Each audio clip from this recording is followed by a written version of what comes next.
Hey guys, welcome back to my channel. Today we are doing my reading wrap up for the month of August. I did not read as many books this month. I read 9, which is still really decent, but obviously last month, or the month before, in July I read like 15 and in June I read 14. So it's been a slow month. I don't know. There was a bank holiday this month and I spent it repainting my living room, so I did not read it all. And yeah, I've been a little bit slower with my reading this month or doing other things. So you know what, I'm still happy with what I've read. I've had quite a few like decent reads. So let's just jump into what I thought and what I read. So we started off with Mixed Signals by B.K. Burris, and this is the 3rd book in the Love Light Farms series. This one's set in summer. The next one is Business Casual, which is set in autumn. I want to read that in this coming season. This one I rated a 4.5 stars. I would say it's like a 2 chili pepper rating. It's not as spicy. It takes a while. It's a bit of a slow burn, this one actually. Even though this one, it's kind of fake dating. It's not even really fake dating, it's like practice dating, and the whole town is not even sure what's going on, to be honest. So it's not even like fake dating. This was really fun. Caleb Alvarez, the man you are. I absolutely adored him. Like, I cannot even tell you how beautiful, how perfect, how lovely that this man is. I think this would have been a 5 stars if Layla hadn't been so annoying at the end. Like, she got, like, I don't even know how to explain it because I can't remember. I think it was the 3rd act breakup. Yeah, I remember now. Jeez, that was so stupid, and it made me not like her a little bit because it was going great, it was going fine. And the 3rd act conflict, it was like, obviously they're not really dating, so it's technically not a 3rd act breakup, but like it may as well have been. It was just stupid, I'm sorry. Like, her logic made me question her sanity, her intellect, everything. It did bring the book down, only by half a star, but it would have been a 5 stars had it not been for that. Yeah, I would say this book is the perfect example of boy obsessed in a healthy way. He was very respectful with it, very respectful. His point of view, the way he thought of her, it was a little, like, some of it was on the sexual side, but other times it was just basically you know, like the K-drama filter, when like they like make eye contact or like he looks at her and it's just like the background's all like soft focus, the song's like la la la la, and it's just like as if hearts are coming out from behind her.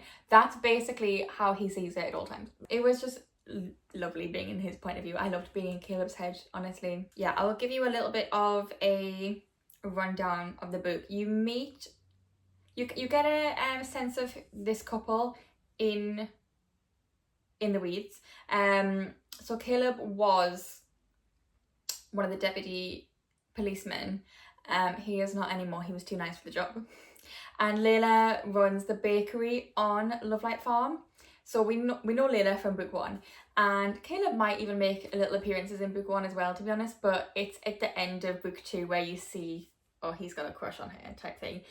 And so she has been on a run of bad dates with just men who are just not worth her time, and he has not been able to hold a relationship down because he kind of comes across a bit too strongly, or I think he comes on too strong, and he's like, where am I going wrong? And she's like, where am I going wrong? So she had never looked at him in any like way of attraction until this one night that she bumps into him while she's on a terrible date, and she's like, wow.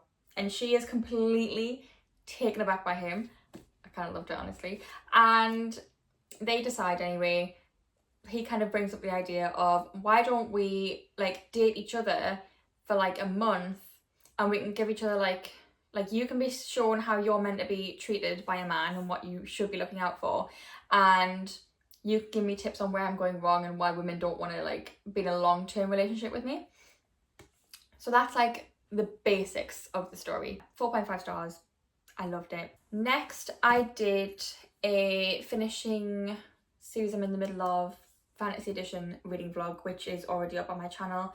I read The Ashes and Star Kiss King first. This one I gave a 4.5 again, and yeah, I would say it's like a 2 chili pepper rating as well. It wasn't super spicy. The spice that was in there was good, but because we had so much to make up after the ending of The Serpent and the Wings of Night, book 1, we had a long way to go. This was such a slow burn because this, like, their relationship was so badly damaged. I'm still not quite sure how he managed to fix it. Yeah, I won't go into it. I won't talk about what the plot of this is because there will be spoilers based on the Facebook. If you haven't read that, obviously read The Serpent and the Wings of Night first. This is really good. It's vampires. It's vampires. It was really good though. The stakes were so high in this. One of my favourite parts or aspects to this book was that every character was at least morally grey. Like, everyone was a bad guy to someone else. And I really loved that. It gave the story and every character quite a lot of depth. You know, if this was in other people's point of view, you'd be like, well, they're the heroes and these guys are the bad guys. So it's like, it's just very clear. Everyone's morally grey, everyone's out for themselves. At the end of the day, it's basing this, the plot is basically war. So, and in war, everyone on one side will think the other guys are the bad guys, whereas the other side thinks that these guys are the bad guys. And it's like, yeah, it was just really, really enjoyable. Rain was a lot better in this book. I liked him a lot more. I definitely saw how a lot of people do compare him to Rhys or Rhysand from ACOTAR, and I do see it. I do think I do prefer Rhys. Like, Rhys is like, there's no one like him. But there was some similarities, and I did see it more in this book compared to the first book. Yeah, as well, there was times in this, I mean, if you want like my reaction to certain things, like it was spoiler free, the reading vlog. There was a tiny spoiler section at the very end when I was talking about all the books, but there was no spoilers for this book. If you want to watch the video to get my full thoughts, then watch it. But yeah, this one, there was some fight scenes at the end, and I was like, I feel like I'm reading anime. Like, obviously in manga it's different, like it's all photos, but like it was just, the way it was playing in my head was as if it was an anime playing, even though I can't see things when I imagine things, but you know what I mean. It was just so anime for so many different reasons, and I was like, I'm kind of living for this.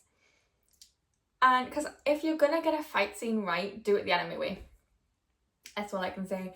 Yeah, I just thoroughly enjoyed this book. It wasn't quite the 5 stars, because when I think of fantasy, for it to be a 5 stars, it has to match up in my head with ACOMAF and ACOWAR, and it doesn't quite live up to that. But how intense and high stakes this war was, it was very close to ACOWAR, I can't lie.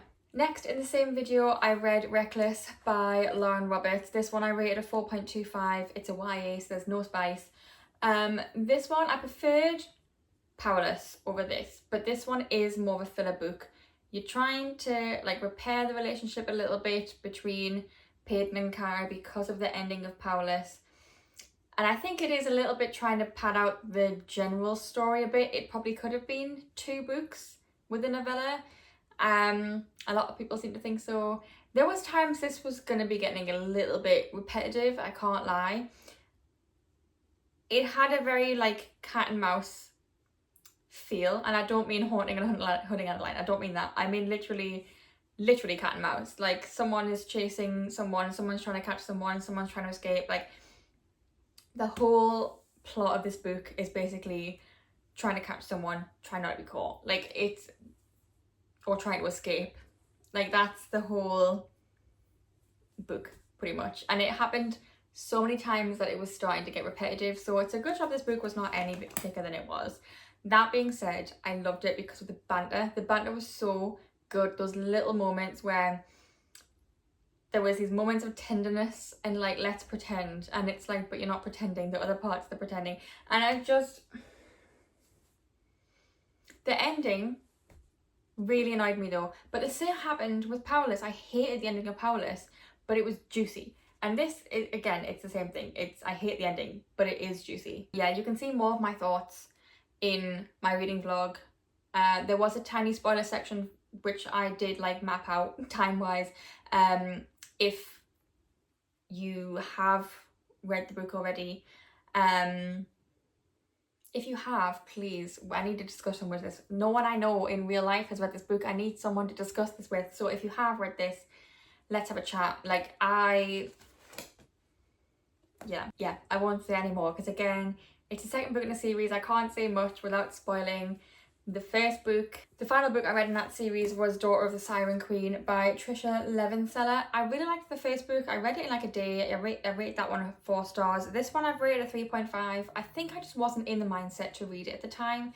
And I think this video / this book kind of put me in a reading slump.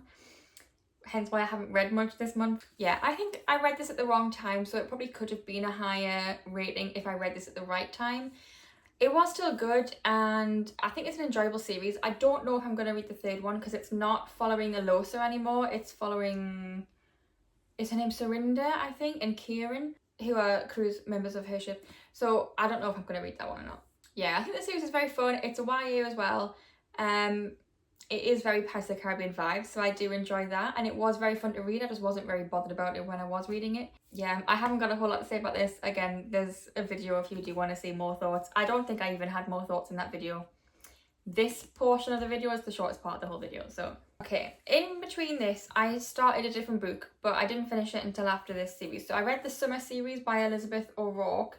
So we've got The Summer We Fell, The Summer I Saved You, and The Summer You Found Me. My order of how I like them is this. The Summer I Saved You was first, The Summer We Fell, and The Summer You Found Me. Anyway, let's talk about The Summer We Fell. This one, it's a little bit slightly the same feeling of like Love in Other Words and just, what's it called? One Last Summer? Where are you? Every Summer After, that's what it's called. It's a little bit similar in that it's a then and now, except then they were only like, well, she was like 17 and he was maybe like 19. Not like childhood friends, it wasn't like that at all. And the now is like they're both quite famous, and it's like maybe 5 years later, something like that. Maybe not quite. I did really enjoy this book. I rated it a 4.25 stars and a 2 chili pepper rating. There is a little bit of spice. I would say the spice in these books aren't as long. Like the spice scenes aren't very drawn out or really descriptive. You know, they're kind of like quick, if that makes sense. So yeah, 2 chili peppers. This book made me angry in so many different ways because, what's her name again?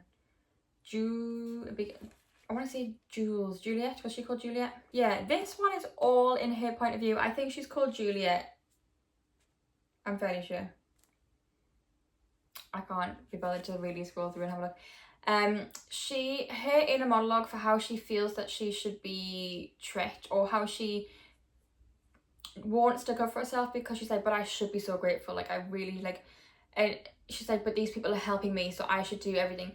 I felt so angry because you are a teenager and they've helped house you because they're good people apparently, and you don't owe them anything. You don't owe them anything. These are people who are essentially your guardians. They're meant to look after you because you are a teenager and you've been through an awful time. You do not owe these people anything because they did not.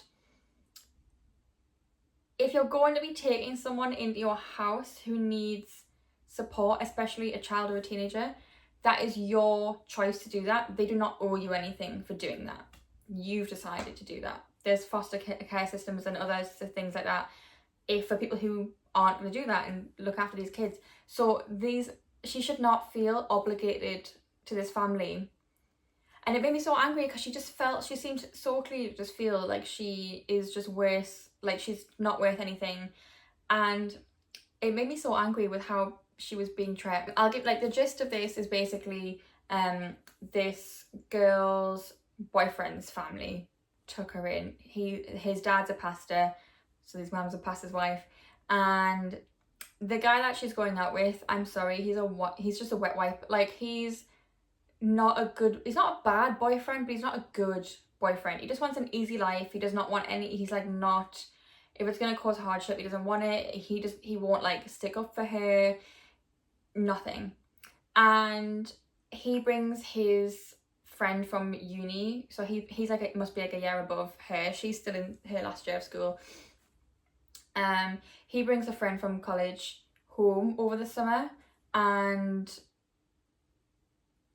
it's kind of going between there. It's like a romance between her and the friend, and it gets messy. There's a lot happens in this. Like, for it being 302 pages, a lot happens in this book. It was very dramatic. Like, at first it was making me so angry, but like I was really here for the drama, I'm not gonna lie. Yeah, I did feel very sorry for her as a character because she'd been through so much at such a young age, and her view of herself and the world was just, I felt so bad for her. And then we had Luke, who had also been a bit down and like had not great times, but he was such a great character because he really was like, no, you deserve better, and he wasn't afraid to stick up for her.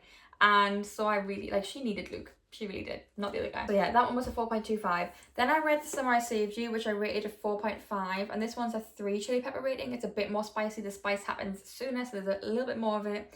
This one's not even 300 pages long. It's 279. I literally read this in a day somehow. Like, it was, I ate this up. I loved this. It's single mum, kind of childhood friends. They knew each other when they were younger, and he was like friendly to her. He was older than her though, and she was very sheltered and hidden because her dad didn't want anyone to know she existed, so she wasn't really allowed to leave the house much. They were neighbours when she was growing up. Caleb is just, yeah, Caleb, he had some faults, but for the most part he wasn't bad, and he got over those faults, if that makes sense. But Lucy, I really liked her. She was quite a strong character. Lucy is getting out of a awful marriage to Jeremy, who is everything that is wrong with men, and he had basically cheated on her and this other stuff, and he's being very manipulative and awful. And she moves into this house back where she moved back into the house that she essentially grew up in. It's her aunt's house, who, I don't know why I pronounced it aunt like that, her aunt's house, who gave it to her, and she's back living next to Caleb, who had recently rebought his childhood home.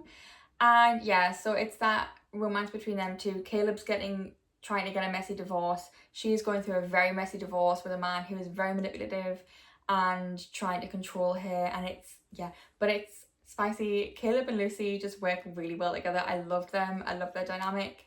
She was, in this case, it's girl obsessed. Like, she was obsessed with this man, but in quite a cute way, I'm not gonna lie. Yes, this is a couple I was just really rooting to get together. I don't have much more to say. These are just nice, like, light, like, fairly light anyway, summery reads. There's not much to say about them. The Summer You Found Me was my least favourite. It's the prettiest cover, but this one I did rate it a 3.5, and I gave it a 2 chili pepper rating. I gave it a 3.5 because this was so full of drama that I was just here for the dramatics of it. So I did enjoy it. However, I hated Kate. I've never hated a female main character of a book that I've continued to read before. So, Caleb in this book is Kate's husband. So it's messy because of that. Obviously, he is wanting a divorce. You see what happens in the first book of why. It's completely valid. I think obviously Caleb had his faults within their marriage, and it didn't sound like a marriage that was actually any good to anyone. So probably a good thing that they wanted to get divorced. However, she was a drug addict that is trying to come clean and is like, I really want Caleb back. Like, my life will go back on track. And they had a horrible experience in which a lot of grief ensued, and that's part of the reason why she went really off the rails and their relationship really declined. And I feel so bad for her because the grief that she feels and what she went through, like, I cannot imagine that. I can't imagine how you would feel going through what she went through and that grief that comes along with that. But that does not give you an excuse to be a creepy stalker creating like websites targeted specifically to your ex-husband's new girlfriend to try and get them to break up. Like, it's the things this woman did and the way she thought was so unhinged and mean.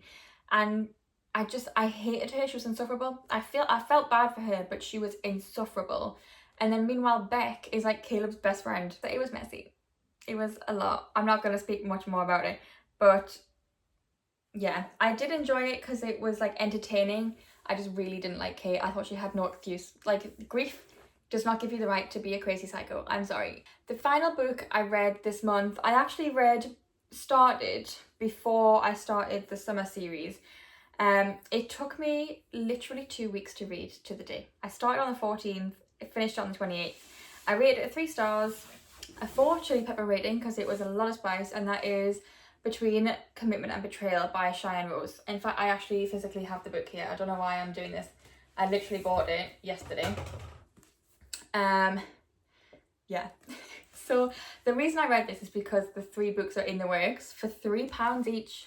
And technically I have this on Kindle because this came free on one of the Stuff Your Kindle days. But I'd seen everyone talk about Between Love and Loathing, and I was like, well, this one's first, I need to read this one first. My friend read it months ago and said it's really bad and she DNF'd it. I nearly DNF'd it after 30 pages, but kept going. This book is so bad, but it's so entertaining. This is one of those like trashy books. This is basically like the Kardashians, like in book form. Like, it's really bad in that some of the ways it's written, it's bad. The plot has so many holes, so many stupid things about it. So many stupid things happen in this book and you're just like, why? Or like the logic of things, you're like, why? But it was so entertaining. So this was I read it on Kindle. I literally only bought this yesterday. I finished it like a few days ago. This was my reading in bed on my Kindle book, basically, which I don't normally have one of those specifically, but in this case I was like, yeah, well, it's not great, I'll just read it before bed, like a couple chapters here and there. So yeah, this cover though, the covers of these books are beautiful. I would probably reread it just because of how entertaining it was if I just felt like I just need something trashy, something not serious in the slightest. So I warn you, this book is not good. However, we will find out if Between Love and Loathing and Between Never and Forever is any good. I think there's a 4th one coming out actually soon. This one is Marriage of Convenience. And that's all I'm going to say. I'm not even going to tell you what the plot of this book is. I don't know what the plot of this book is. And if that doesn't tell you, I don't know what does. Okay, so the total pages I read this month was 2,893. So comparing that to last month, I think I read like half.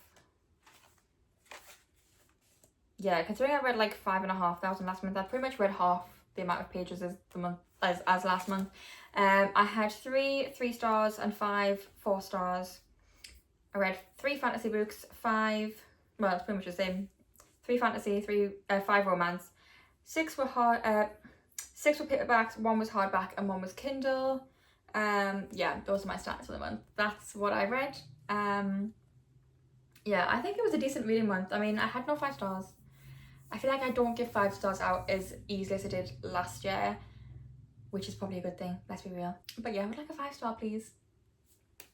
Sometime soon. But I can't complain about what I read. I was trying to be a bit more like casual about my reading this month because like reading took up my whole spare time last month with reading 15 books.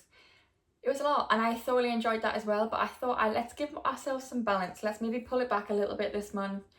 Who knows how September's gonna go. Maybe I'm gonna read loads. I am currently in such a reading mood, so I'm hoping we have a good start of the month at least with what we read. Anyway, yeah, I hope you enjoyed the video. If you did, give the video a thumbs up, subscribe down below if you haven't already. Yeah, and I will see you in the next video. Bye.